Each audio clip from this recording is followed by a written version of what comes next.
étant donné que le match de Oslo, comme vous le savez, intervient à un moment de la saison qui est quand même assez difficile, puisque, bon, comme vous le savez aussi, le championnat étranger reprennent un petit peu plus tard que le championnat français. Étant donné que les règlements pour ce match amical et que nous aurons la possibilité a priori que de faire 6 changements. Donc cela implique qu'il y a 5 joueurs, par la force des choses, seront obligés de jouer tout le match. Donc il m'est apparu important de faire en sorte de prendre beaucoup de joueurs qui évoluent en Ligue 1. Pourquoi?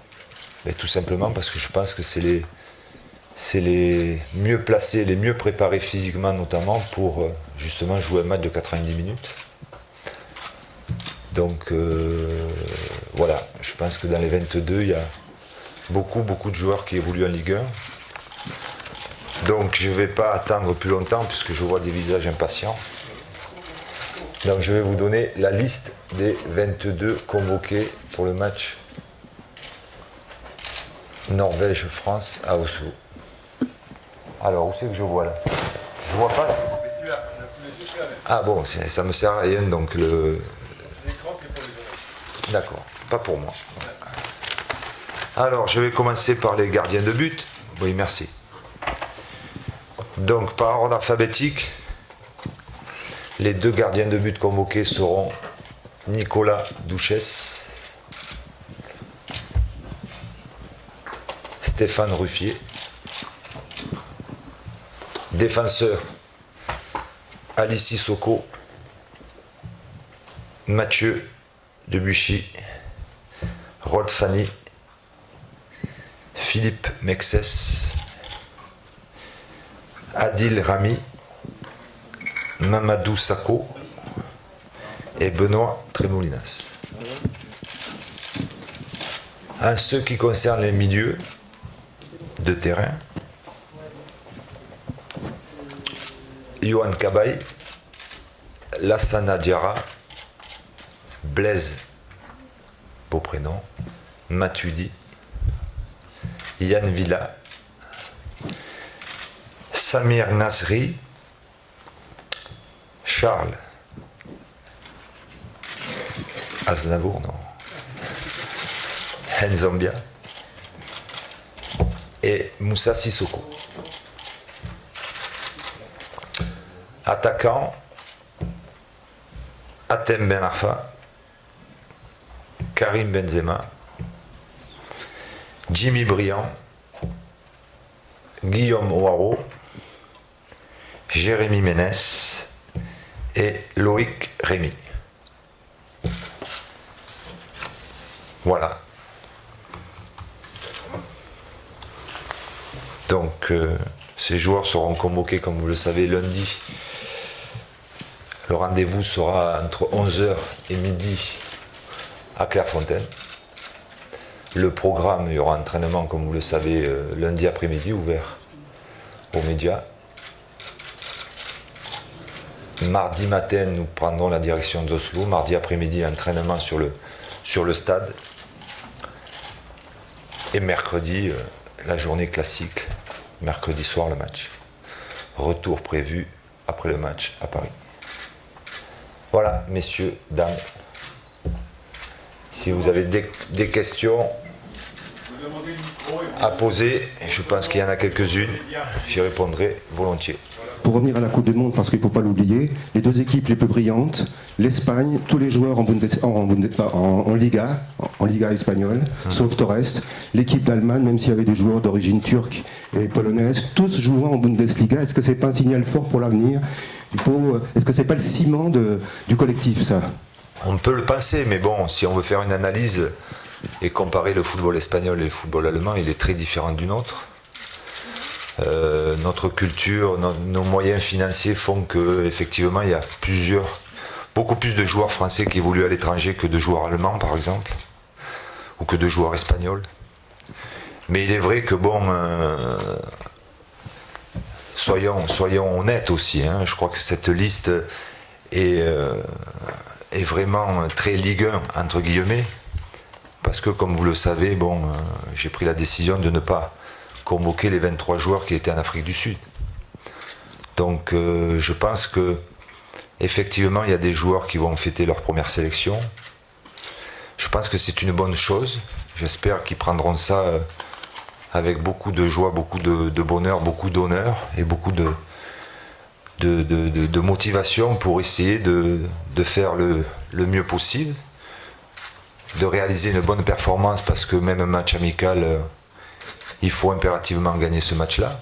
Donc on va aller à l'Oslo pour gagner, en ayant tout le respect pour cette équipe norvégienne.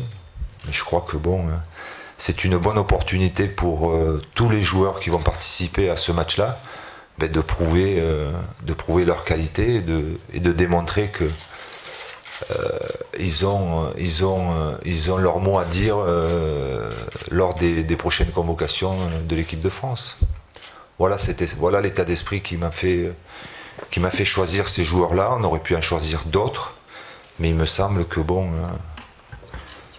les joueurs choisis, avec la saison qu'ils ont fait l'année dernière, avec les ambitions de leur propre club, font que ils méritent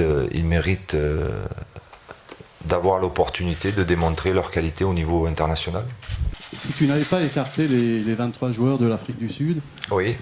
Combien de joueurs figurant sur cette liste feraient également partie de la liste? Je ne sais pas, je ne peux pas te dire exactement le nombre, mais ce que je peux te dire, c'est que même si je m'étais donné la possibilité de pouvoir sélectionner les 23 joueurs qui ont participé à la Coupe du Monde, je pense que dans cette liste, il y aurait des joueurs qui sont là aujourd'hui.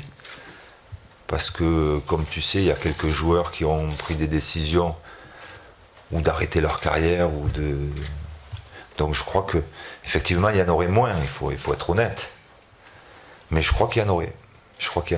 Le nombre exact, je ne peux pas te le dire, mais il y a des joueurs qui font partie de ma réflexion depuis un certain temps, depuis que je sais que je suis devenu sélectionneur. Et puis il y a des secteurs de jeu, notamment, je ne vais pas vous le cacher, un charnière central, qui font que il faut bâtir, il faut rebâtir, puisque comme je l'ai dit et je le maintiens, l'Afrique du Sud ne nous a pas donné la possibilité de pouvoir compter sur une assise, au niveau défensif notamment. Donc il y a tout à faire. Donc certains joueurs sont présents dans cette optique-là. Et même si j'avais eu la possibilité de sélectionner les joueurs présents en Afrique du Sud, je crois que dans ce domaine-là bien précis, ces joueurs-là auraient été présents aujourd'hui. Bonjour Laurent, Dominique Pagnot. Bonjour. Est-ce qu'un sélectionneur qui enregistre le succès des moins de 19 ans en championnat d'Europe peut être tenté par un réflexe et se dire j'ai le terreau, une partie du terreau pour 2014. Est-ce que c'est le moment d'en intégrer 1, 2, 3, je dis pas d'emballer le tout en paquet cadeau, mais de faire 2, 3 tentatives? Vous me donnez la possibilité, et je vous en remercie, de féliciter les U19 pour leur titre de champion d'Europe. Je crois que dans le climat dans lequel nous vivons actuellement, c'est une bonne bouffée d'oxygène, donc félicitations à eux. Quant à me demander si j'ai hésité ou si j'ai réfléchi à les intégrer à cette première liste, à aucun moment je n'ai réfléchi à les intégrer, ils ne sont pas prêts encore. Donc félicitations à eux, bravo à eux. C'est des joueurs que l'on va surveiller, bien sûr, dans leurs clubs respectifs. Mais si vous prenez les joueurs qui ont été champions d'Europe des U19, à part quelques-uns qui sont titulaires indiscutables dans leur propre club, et pas forcément en Ligue 1, je crois qu'il est encore un peu tôt pour penser à eux et les inclure dans une liste, même dans une liste de présélection de l'équipe nationale. Donc on va les surveiller, qu'ils continuent à démontrer leur qualité, et j'espère justement qu'en étant champion d'Europe avec l'équipe de France, leur club respectif va leur permettre d'avoir un peu plus de temps de jeu, non pas en équipe réserve, mais en équipe première. Bonjour Laurent Blanc. Bonjour. Un mot sur Karim Benzema, dont on sait que certains membres du gouvernement ne souhaitaient pas le voir porter le maillot bleu, alors même qu'il est mis en examen. Une réaction peut-être par rapport à ce qui a été dit au niveau politique et sa présence dans cette liste? Ben, la réaction, je vous l'ai donnée en donnant ma liste. Hein. Mais encore? C'est une réponse claire, nette et précise. Chacun a ses avis. Il faut le respecter. Moi, j'avais un avis ou une responsabilité à prendre. Et il me semble que même s'il n'est pas dans les meilleures dispositions physiques et éventuellement, certainement psychologiques, je pense que les joueurs espagnols et les joueurs italiens, comme vous le savez, reprennent le championnat très tard. Donc ils sont dans une forme physique pas optimale, certes, mais à mon avis, il m'était important de le convoquer, puisque je pense que Karim, comme d'autres, peuvent faire partie intégrante d'un noyau de l'équipe de France dans le futur. D'abord parce qu'il en a les qualités, et puis j'espère parce qu'il démontrera qu'il en a envie aussi. Donc tout dépendra de son parcours en club, mais en ce qui concerne ceux qui le touchent dans sa vie privée ne me regarde pas. Moi, j'ai qu'une décision à prendre sportive, donc je l'ai pris, et comme je vous l'ai dit, ma réponse, je vous la donne aujourd'hui. Vous avez parlé des objectifs de secteur de jeu, comme la charnière centrale, et de bâtir. C'est l'idée de l'appel de Mamadou Sakho, qui est un des plus jeunes de la liste, avec Mvila, sûrement. Effectivement, oui. Effectivement, vous savez que dans ce secteur de jeu, c'est quand même un secteur de jeu très important pour une équipe. La base collective d'une équipe, elle est souvent défensive. Et quand on parle d'une base défensive, forcément, on est obligé de penser à sa charnière centrale. Donc je crois que Mamadou Sakho est un garçon en devenir, mais pour moi, il a vraiment un profil intéressant dans la mesure où il joue quand même dans un grand club français, il est titulaire. Et puis il a une autre qualité, c'est qu'il est gaucher. Donc des gauchers dans une charnière centrale, pour être complémentaires, pour trouver vraiment une cohérence et une efficacité dans ce domaine-là. D'abord, c'est pas facile à trouver puisqu'il y en a très peu.